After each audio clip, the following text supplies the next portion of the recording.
Onion Cycles podcast is about thought-provoking, emotion-evoking, action-driven, step-by-step guidance to explore the unique, glorious, and wonderful ocean of your being. Because healing is a multi-layered process of getting to know oneself. Become the self-empowered empiric researcher by discovering the unique layers of your existence. With your host, Nadine Alma, welcome to the Holistic Healing Hub. Welcome to the Onion Cycles podcast.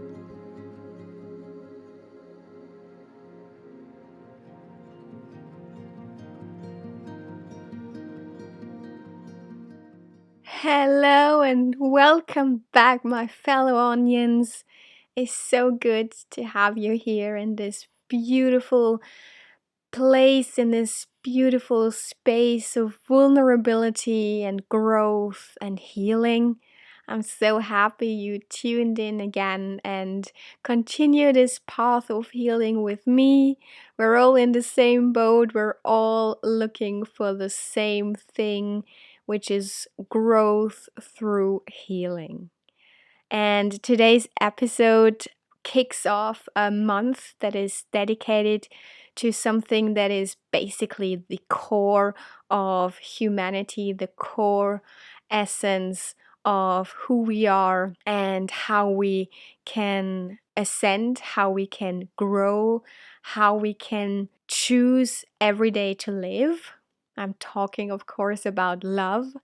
And love as a topic came to me only very recently, actually, because I stumbled across a essay, I would call it. It's like a small book. It's very vast. The information is very dense, but I believe it's called an essay, and it's an essay by Erich Fromm. It's from the 50s, and as I was sort of listening to it, there were so many aha moments and so many revelations and epiphanies that I knew that I need to incorporate this into this podcast and make it a huge topic, because what Erich Fromm actually unpacks in this is just eye-opening, and it is something I haven't even ever thought about. See, the first thing about love is that from a healing perspective, everyone's talking about self-love. And I came across paths with the theme of self-love early on, but the very first graspable concept of self-love came to me only 3 years ago, and it was at the very beginning of my travels. And I came across Teal Swan, and she had a 21-day challenge which was called the Self-Love Challenge. And first of all, 21 days, it wasn't clear to me back then, but 21 days is the time it takes for a new neural pathway to form. And like every new fragile seedling needs the physical things like sunlight and water, it also needs attention and care. And seemingly out of that challenge, everything that I did in regards to self-growth sort of fed my little seedling of self-love, only I didn't know it. And I didn't have a relationship, a scientific relationship to love. I only thought that love is something that we can't really fathom. It just happens. It's just there. It isn't. Of course, it can be developed, but anything beyond that was not within my reach of knowledge or understanding. And now I think it was 2 months ago I came across Erich Fromm, and he talks about the art of loving.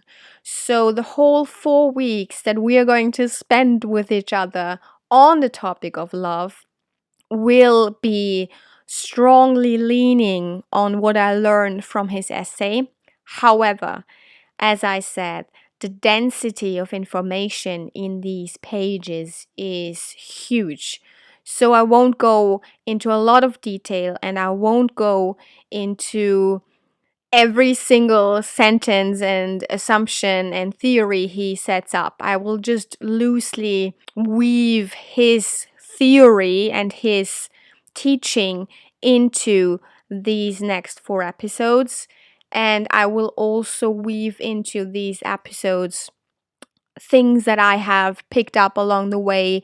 I would highly recommend to download it, read it for yourselves, because whenever we, with our own perception and our own lives, views and stories, dive into a essay or anything really, what comes out of there is a very unique view and very unique epiphanies on our own life's journeys, our own triggers and our own wounds that can be healed. So I would highly recommend you do that. With all of this introduction said, there is one little disclaimer I want to dive into before we go into the thick of it, and that is that I will myself accompany this month, these next 4 weeks that we share together on the topic of love, with a weekly blog post. As always, there will be a worksheet with exercises and the notes on what we discuss during the episodes every week. So both the blog post and the worksheet are available for free on my website www.onedefiner.org. The worksheet can be downloaded for free. The blog post can be read and shared if it is inspiring. And in the blog post, I will also share how I approached the exercises that I recommended on the worksheet. And I will dive into our own month of self-love challenge, which will be that I invite you, if you feel up for that, to every week write down 3 things that you have done on a crossroad of a decision where you ask yourself, what would a person that loves themselves do in my situation now? So whenever you feel like you come to a position where you can make a choice of treating yourself like someone who loves themselves, and you make that choice, and then what comes out of that, and what was that choice, and how did it look to choose this instead of just doing it the normal, ordinary way. Right. This is all very exciting. I am very excited. I'm very enthusiastic as well. And I want to dive straight into a quote from that very essay by Erich Fromm, which says, "Love is the active concern for the life and the growth of that which we love." Story 9, Episode 9, The Art of Love, Part 1. First of all, we are going to look at the premises of love in society today. Because our premise of love in society today is that we are falling in love, that all of this love is by chance and by luck, in comparison to what Erich Fromm will suggest, which is that love actually is an art form which can be learned to a degree through knowledge and can be pursued through effort. If we want to learn the art of love, we need to look at it from the perspective of how anyone learns any sort of art, be it the art of medicine, or the art of music, or the art of painting, or the art of cooking. every art form has basically 3 steps to master it. And that is first the theory, which we will look into in the next episode. Then we have the practice. And thirdly, we have to have a matter of ultimate concern. Like, we really want to learn this. We are passionate, we're enthusiastic, and we won't rest until we master the art itself. So all of these 3 things will be the topics for the next 3 episodes. Today we focus on the premise of love in society today, which is basically the falling and the chance and how this worked out for us until today. So love is everywhere. We'll know that. Like, we have it in every self-help book. We have it in every spiritual discussion. We also have it in every mainstream song. In every movie, love plays a big part. And we have it in poetry and in literature. Love is everywhere, and every one of us is starved for it. Yet no one thinks we can learn something about love. It just is, like I said, the falling in love and the chance and the luck that will eventually bring us to the love we all desire. So, through our purpose of healing needs the development of unconditional love for ourselves as well as others, love is the essence that we need to understand. And if the premise that there is something we can learn from love is true, then this is a very exciting prospect, because that means we can actually develop a sense of self-love and love for others without needing to wait for an external factor to come into our lives. First premise of love in society today comes from the assumption that we have to figure out how to be loved and how to be lovable versus figuring out one's capacity to love. So being loved and finding out how to be loved is a very big thing going on in today's life. So there are some people who think it's by being successful, for whatever that means to them, something to be loved and to be lovable and to find love, we actually need to be powerful or rich. Some think it has to do with appearances, like being attractive or how the body looks, how I dress myself. Others think pleasant manners, like being inoffensive, helpful, supportive, modest, or good at conversations, will bring them to a state of being lovable. So making oneself lovable follows the premise of how to be successful. So how to win friends and influence people or gain influence on people. It is the premise that results in a mix of being popular and having sex appeal. It is, however, not reflecting on one's capacity to love. Am I even in a state of mind in the situation to love someone else? It all revolves around how can I make myself lovable? How can I be popular? How can I have sex appeal? How can I attract someone who loves me? Various asking, what can I do to actually discover if I even have the capacity to love someone else? The second thing that is huge in our society today is that love indeed is simple. Like, once we found it, it's all right. Love is simple, but finding the object to love is difficult.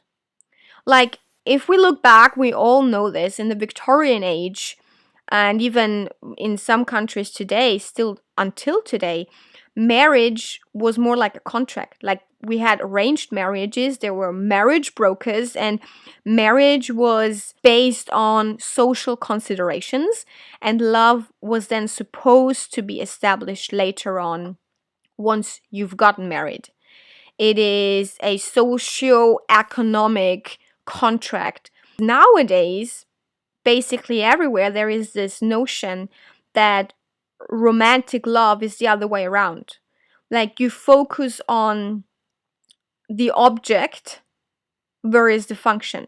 You focus on falling in love and being loved versus, is this actually working out? Our culture has this notion that if I have a nice package of qualities that are popular and sought after on the personality market, and what those qualities are, the specifics, they are depending on the fashion of the time, and the times change. We sort of treat love like it was a romantic thing, but indeed, on the core of it, it's more of like a culture of capitalism where we have mutually favorable exchanges and the thrill of buying these qualities in that other person.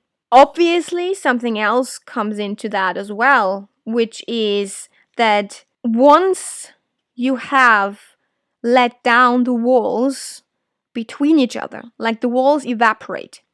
So, out of an initial set of qualities, the closeness comes in and the sudden intimacy comes in, the being crazy about each other comes in, the intensity, the thrill, the sexual affection, and the consummation of that sexual attraction brings exhilaration.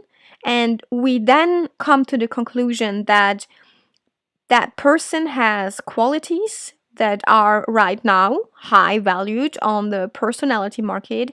And then we also are in that intense feeling of being attracted and letting our guard down and feeling at one and being absolutely crazy about each other. We then make the assumption that that is love, when in fact it just speaks volumes about how lonely we were before and how lonely we feel with ourselves, that we actually don't see if the core things that make a relationship work are there in the other person. So over time, we are bound to each other, but we forget that actually we are not compatible. We don't have the same principles. We don't have the same ethics, morals, and goals in life. Finding the object to love is difficult, whereas love is simple, when in fact love isn't simple and love is an art form that needs to be learned and understood. It's also a very natural thing to think that our way of economy, our capitalist system, transcends into human love relations, because that is how we are brought up in this system. Thinking back, all we know is how to buy stuff, how to fill a void within with instant gratification. And that naturally then translates into how we view love. And we are also obviously fed a lot of unreasonable, senseless stuff in pop culture that all combined make us feel like love is happening instantly, and that instant spark will transcend time and space and will hold forever, no matter how compatible we are with each other on a level of a daily life situation and a life that brings changes in the self and in others with us. We had the first premise of love in society today being loved in the sense of how to be loved and how to become lovable versus actually exploring one's own capacity to love. And then secondly, the factor of, or the thinking of love is simple, but finding the object to love is difficult. And then that brings us to the third premise, which is that falling in love with the best market value between each other, which is initial and exciting, actually contradicts the being permanently in love, which is the goal for most of us, is that everlasting companionship, compatibility, where we can let down our walls, let down our guard, and grow and heal as people, as souls. And what Erich Fromm says is quite fantastical and quite concerning as well, is the fact that we have tremendous hopes when we go in, we have huge expectations, and yet we fail so regularly at love that both romantically as well as in all other shapes and forms the love come in, we never really investigate why that is. Why isn't it lasting? With every other art form on the planet, if it wouldn't work out for whatever reason, we would depict every single thing that we did and how it could be that it didn't work out that way. But with love, we simply settle. It just wasn't love, or oh, it just didn't work out. We need to really reflect on why our notion of love doesn't work.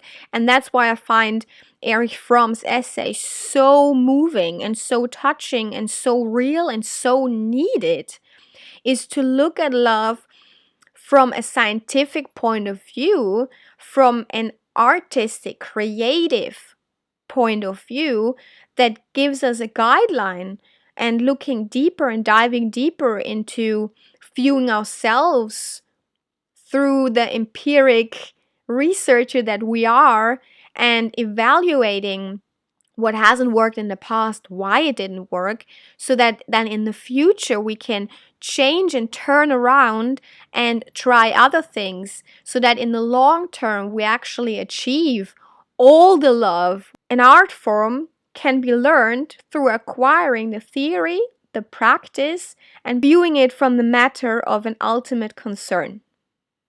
So almost all our energy of society today is needed for work, to have success, to achieve certain goals, to gain more money, or to increase our appearance. And he says that this is probably because we were taught and brought up in the confusion of love not profiting, but love deemed profitless. Because love profits the soul. Love doesn't profit our bank account, it doesn't profit our material cravings, it doesn't profit paying the rent. Love profits the soul, and therefore it is deemed profitless. Yet, it is the ultimate of all cravings and the essence of our longing.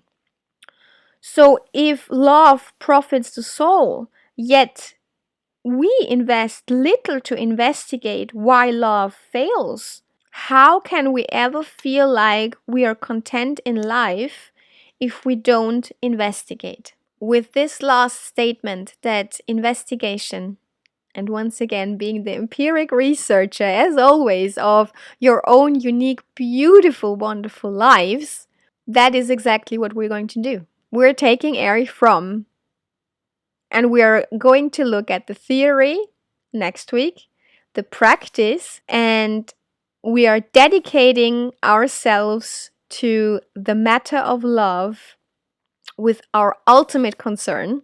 I am so excited to share with you this journey, this challenge. Like I said, I'm in this with you together. We're on this healing path together. We're on this self-love, love, art of love challenge together. And I can't wait to hear from you how this actually affects our lives. And I'm stoked. I'm absolutely stoked and full of euphoria for this next chapter in the Onion Cycles podcast. I hope you are too. Please reach out with whatever thing you want to share with the community, with me. And with all of that said, I will see you next week. Please check out the worksheet. Please check out the blog post for this week. And let's look at love from the perspective of an artist. All the love in the world, all the healing in the world. I see you, I understand you, and I love you very much. Shine brightly and boldly, love fiercely and courageously, and heal thoroughly and beautifully. My beloved fellow onions.